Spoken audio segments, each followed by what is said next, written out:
बिस्मिल्लाहिर्रहमानिर्रहीम viewers, welcome back to the course online earning with forex trading.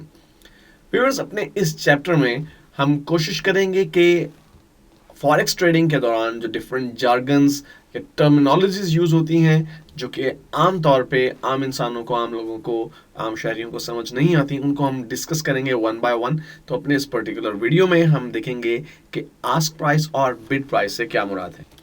तो viewers, ask price और bid price ये दो ऐसी टर्म्स हैं जो कि बहुत कॉमनली यूज होती हैं जब आप फॉरेक्स ट्रेडिंग के साथ डील कर रहे होते हैं।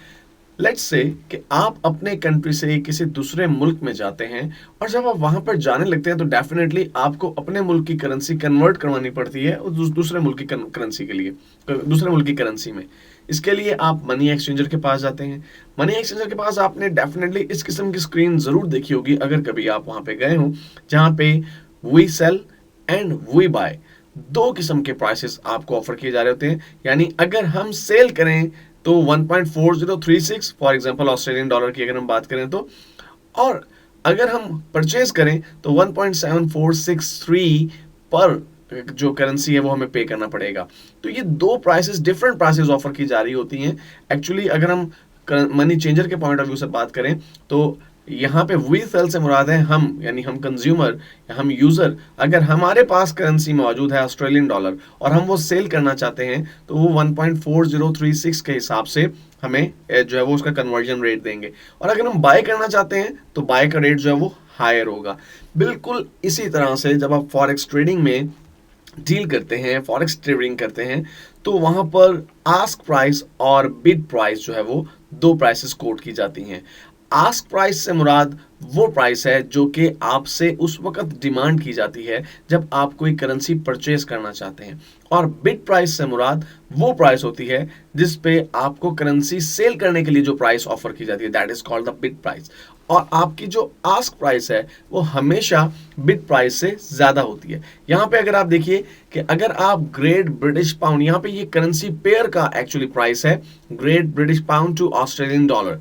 तो अगर आप ग्रेट ब्रिटिश पाउंड परचेज करना चाहते हैं ऑस्ट्रेलियन डॉलर देके, आप अगर परचेज करना चाहते हैं तो आपको एक ग्रेट ब्रिटिश पाउंड के लिए 1.8873 ऑस्ट्रेलियन डॉलर पे करना पड़ेगा। लेकिन अगर आपके पास ग्रेट ब्रिटिश पाउंड मौजूद हैं और आप वो सेल करना चाहते हैं और बदले में ऑस्ट्रेलियन डॉलर अक्वायर करना चाहते हैं, तो आपको एक ग्रेट ब्रिटिश पाउंड के बदले 1.8866 जो है वो अमाउंट मिलेगी डॉलर्स की, ऑस्ट्रेलियन डॉलर की, एक ब्रिटिश पाउंड के बदले। तो आपने देखा कि आस्क प्राइस वो प्राइस है जो आप उस वक्त पे करते हैं जब आप कोई बेस करेंसी परचेज करते हैं, और बिड प्राइस वो प्राइस है जो आपको ऑफर की जाती है जब आपके पास मौजूद करेंसी आप सेल करना चाहते हैं।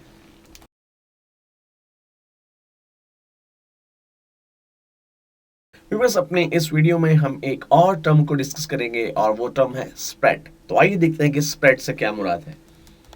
व्यूअर्स, जैसा कि हमने अपने प्रीवियस वीडियो में बात की कि हमारे पास कोट प्राइस और बिड प्राइस, ये दो प्राइसेस हैं, और इन दोनों प्राइसेस का जो डिफरेंस है actually that is called spread. तो इसका मतलब क्या हुआ कि जब आपको स्प्रेड के बारे में बताया जाता है, अगर कोई कहता है कि स्प्रेड जो है वो लेट से 0.0023 है, तो आप अंडरस्टैंड कर लेते हैं कि 0.0023 स्प्रेड का मतलब ये है कि राइट नाउ फॉरेक्स मार्केट में आस्क प्राइस और बिड प्राइस का जो डिफरेंस है वो 0.0023 डॉलर्स है। और स्प्रेड को कैलकुलेट करने का तरीका बहुत आसान है। इसका फॉर्मूला है ask price minus bid price. जैसा कि अभी प्रीवियसली स्लाइड में हमने देखा कि हमारी आस्क प्राइस जो थी वो थी 1.8873, जबकि बिड प्राइस जो थी वो थी 1.8866।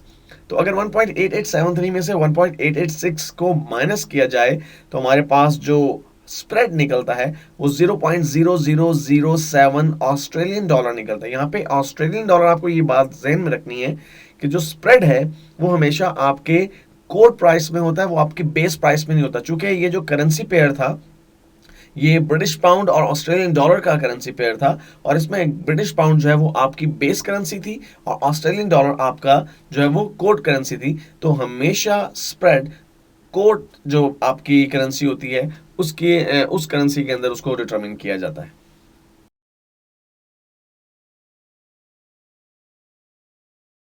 अपनी प्रीवियस वीडियो में हमने स्प्रेड की बात की और स्प्रेड में हमने देखा कि ये आस्क प्राइस और बिड प्राइस का डिफरेंस है, या दूसरे लफ्जों में अगर हम कहना चाहें तो हम ये भी कह सकते हैं कि आपका जो ब्रोकर है उसका रिम्यूनरेशन या मुआवजा जो है वो आपका स्प्रेड भी कहला सकता है, क्योंकि जाहिर सी बात है ब्रोकर ही आपके आस्क और बिड प्राइस के डिफरेंस को गेन कर रहा होता है। तो एक्चुअली ये बहुत ही फ्रैक्शनल वैल्यू है, लेकिन सोचिए कि जहां पर ट्रांजैक्शंस बहुत ज़्यादा हों वहां पे अगर बहुत कम मार्जिन भी लिया जाए पर ट्रांजैक्शन तो काफ़ी बड़ी अमाउंट बन सकती है। एनी हाउ, इस वीडियो में हम देखेंगे कि पिप्स और पॉइंट्स ये क्या चीज़ है।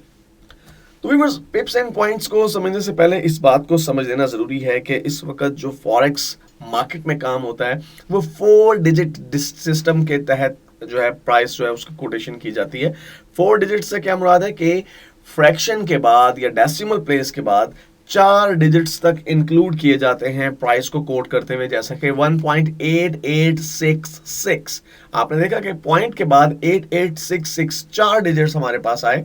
अगरचे हमारे पास कुछ स्पेसिफिक करेंसीज ऐसे भी हैं जहां पर 5 डिजिट्स के अंदर प्राइस को कोट किया जाता है, लेकिन जो स्टैंडर्ड है वो 4 डिजिट्स का है, लेकिन चंद एक करेंसीज हैं जिनके अंदर 5 डिजिट्स प्राइस कोटेशन की जाती है। तो 4 डिजिट सिस्टम के तहत अब आप ये समझ सकते हैं कि किसी भी जो आपकी फॉरेक्स पेयर है उसकी प्राइस में जो चेंज आएगा वो कम से कम कितना चेंज आ सकता है। अब आपने इस बात को ज़हन में रखना है कि मिनिमम चेंज कितना आ सकता है। आपकी जो लास्ट फ्रैक्शनल वैल्यू यानी फोर्थ वैल्यू वो जो है वो 1 इंक्रीज कर सकती है या 1 डिक्रीज कर सकती है। ये मिनिमम चेंज है, इससे कम चेंज नहीं आ सकता। जाहिर सी बात है इससे कम चेंज को प्रेजेंट करने के लिए, शो करने के लिए हमें 5th वैल्यू भी इंक्लूड करनी होगी, लेकिन वो हम कर नहीं सकते क्योंकि 4 डिजिट कोड सिस्टम है हमारे पास, प्राइस कोटेशन सिस्टम है। तो आप अगर यहाँ पर देखें तो हम ये कह सकते हैं कि जो मिनिमम चेंज आ सकती है वो 0.0001 की आ सकती है। इससे कम की चेंज प्राइस पेयर इसके फॉरेक्स के जो प्राइस पेयर के अंदर, फॉरेक्स पेयर के अंदर प्राइस की नहीं आ सकती। अब ये जो मिनिमम चेंज है इसे हम 1 पॉइंट या 1 पिप भी कहते हैं। पिप और पॉइंट क्या है? एक्चुअली जो मिनिमम चेंज पॉसिबल है that is called a point, और वही उसका एक सिंगल यूनिट उस चेंज का वो एक पिप भी कहलाता है। मिसाल के तौर पे अभी जो हमने प्रीवियस बात की कि आस्क प्राइस और बिड प्राइस का जो डिफरेंस है वो हमारा स्प्रेड है, तो यहाँ देखिए अगर आस्क प्राइस और बिड प्राइस का डिफरेंस है तो 0.0007 ऑस्ट्रेलियन डॉलर है।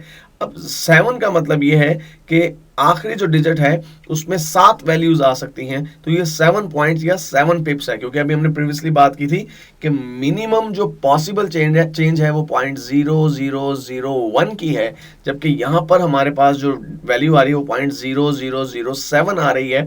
तो इसका मतलब है कि 7 पॉइंट्स या 7 पिप्स इसमें इंक्लूडेड है।